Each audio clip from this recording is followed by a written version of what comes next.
I'm kind of excited to go through why I am obsessed with success and achievement and belief and the psychology around that.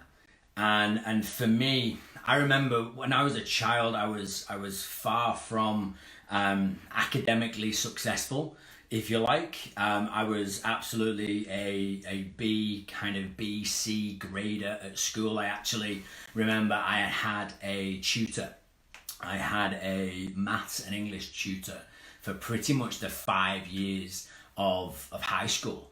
You know, I really kind of struggled. I didn't have any drive or passion or anything like that.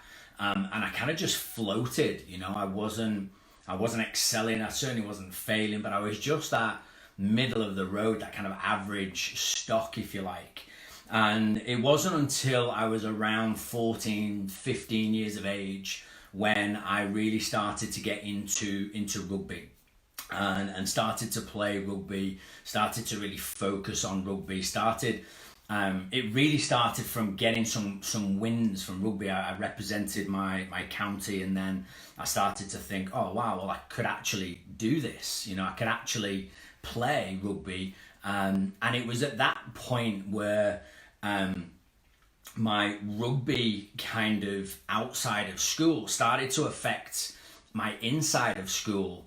And what I was doing and you know, my focus and my drive all started to come together when I was playing rugby. And it wasn't anything to do with my rugby teachers inside of school. In fact, my teachers inside of school put me off sport.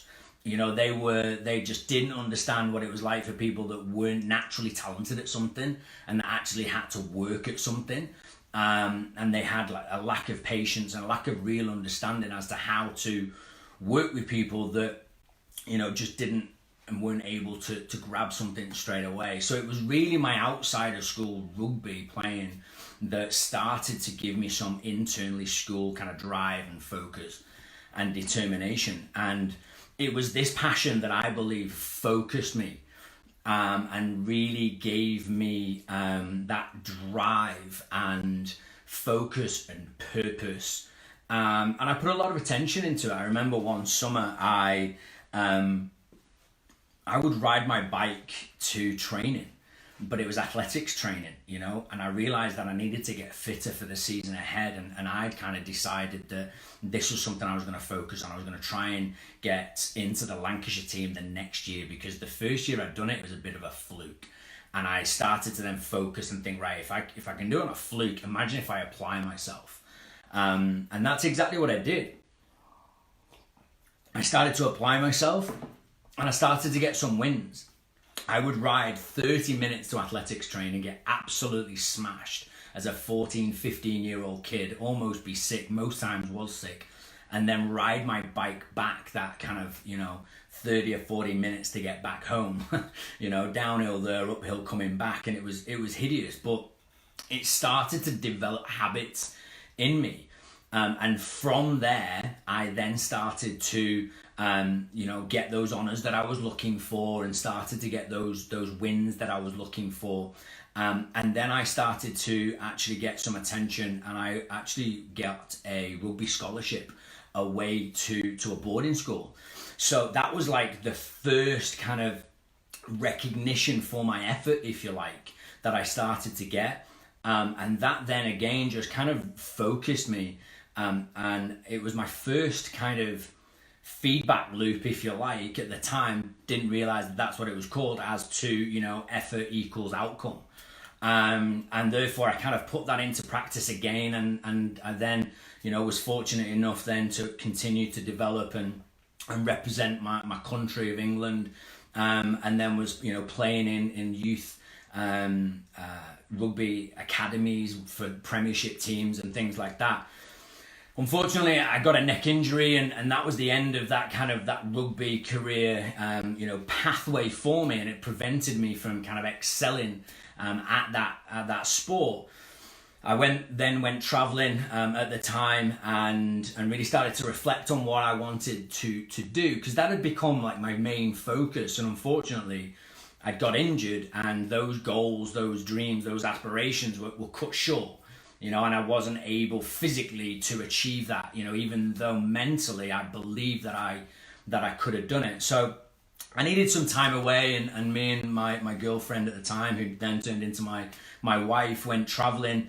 We really looked at what I wanted to do, and I decided to go into teaching. You know, I'd had a real negative experience within my high school, or within my normal high school, with PE teachers. But then when I went away to boarding school, I had a fantastic experience, and you know, a real role model for me, and you know, he kind of positively influenced my life in such a way where I actually wanted to become similar to him, you know. And looking back now, you know, with hindsight, he was probably that first indirect mentor that I had at that time, that person that I really resonated with, that inspired me, saw the best in me, believed in me, and basically created, you know, a desire in me to do the same in others. And that's what I basically did. We came back from traveling, we had a year out, and I started to apply for jobs. I was very fortunate to walk into my first interview and to get that job, and it was my ideal job. I was marrying my passion now for teaching and rugby. I became a rugby teacher at a very prestigious school called Hutton Grammar School in the UK. So, you know, quite prestigious when it comes to rugby. And it was at that point then, you know, I'd kind of gone away, I'd come back, I decided I was going to do it, I put my mind to it, and I walked straight into what I believe at the time was my dream job. And it was at that point then, I distinctly remember kind of really looking at and realizing that everything that I had done and put my mind to, that I actually achieved. And that for me was really, when I look back and I realize that was the time when I started in my own mind, my own subconscious mind, to realize that whatever I put my mind to, I could achieve. And I then took it one step further. I was happy with my job, but I was never really satisfied, you know, and a hunger inside me started to burn in terms of excelling.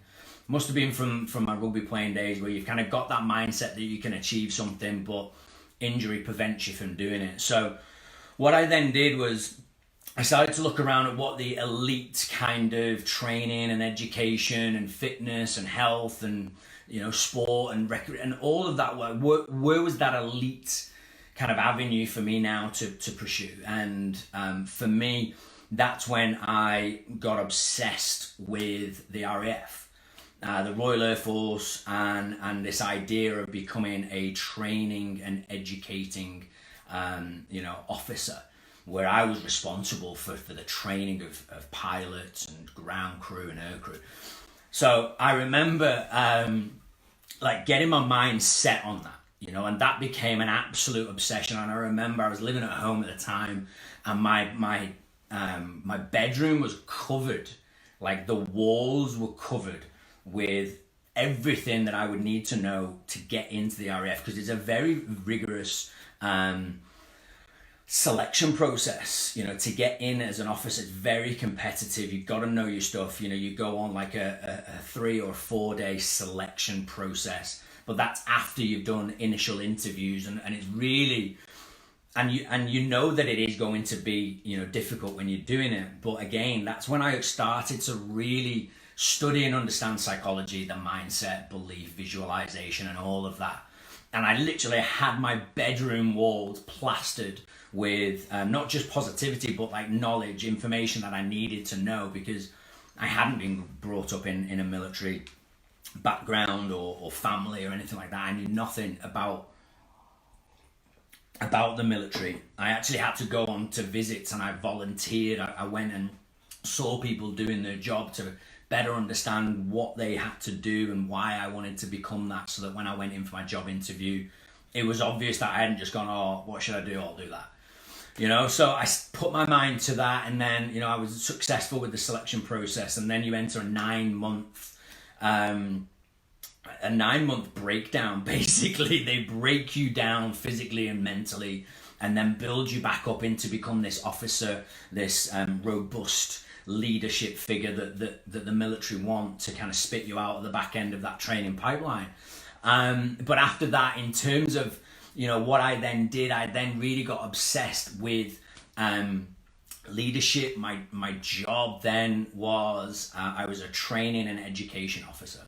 So for 7 years, and I did 5 tours, 5 different postings, had a real good look at like the strategic elements to defense and the tactical elements to defense. I worked in HQ Air Command, I worked in fast jet pilot training units. I worked at front operational bases. I worked at force development training centres in Wales and Scotland and Bavaria, Germany. So really got into leadership and education, and we were I specialised in pre and post deployment training before the boys went out to Afghanistan or Iraq or wherever, and when they were coming back. So I would do the pre and the post deployment training, and that got me into that adventurous training world. So we would use that vehicle to develop teams and individuals,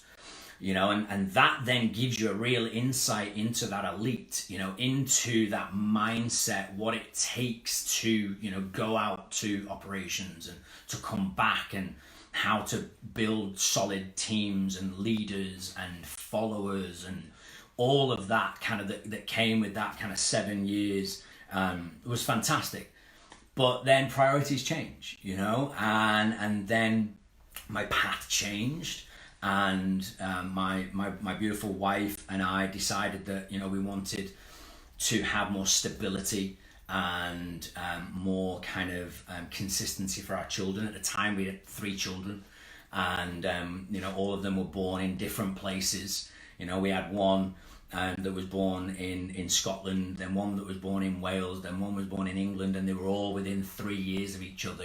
So traveling around in the military just wasn't conducive to kind of stability and family life, and that's what we wanted. So we decided that we would up sticks, and we would sell everything, sell the home that we kind of renovated for the last 2 years and things, sell up the cars, sell up everything, and leave both of our careers and emigrate the whole family, lock, stock and barrel, over to Australia. And that was a huge, again, mindset shift, psychology, behind kind of being in a comfortable bubble of a career that's relatively stable. You've got your dental, your house, your insurance, everything's paid for. You're in a beautiful bubble of that military world, and then to kind of rank us out straight out of that with 3 very young children. Like I say, at the time when we emigrated, they were, I think it was 26 months, 14 months and 6 weeks old, something like that. So ridiculously young. We got on that plane. Neither of us were employed, and we came over here to Australia to basically follow a dream lifestyle for not just us, but for our children. It wasn't long, we'd only been in the country about 6 weeks, maybe 8 by the time I landed a belting job.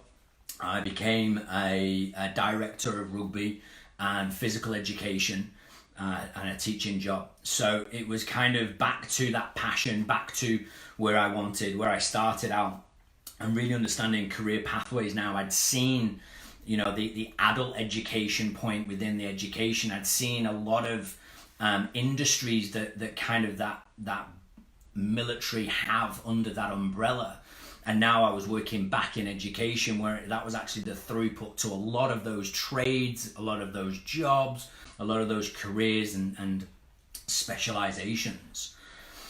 I then turned my attention to my leadership skills to business, and I've established myself within business, within marketing, and working with entrepreneurs.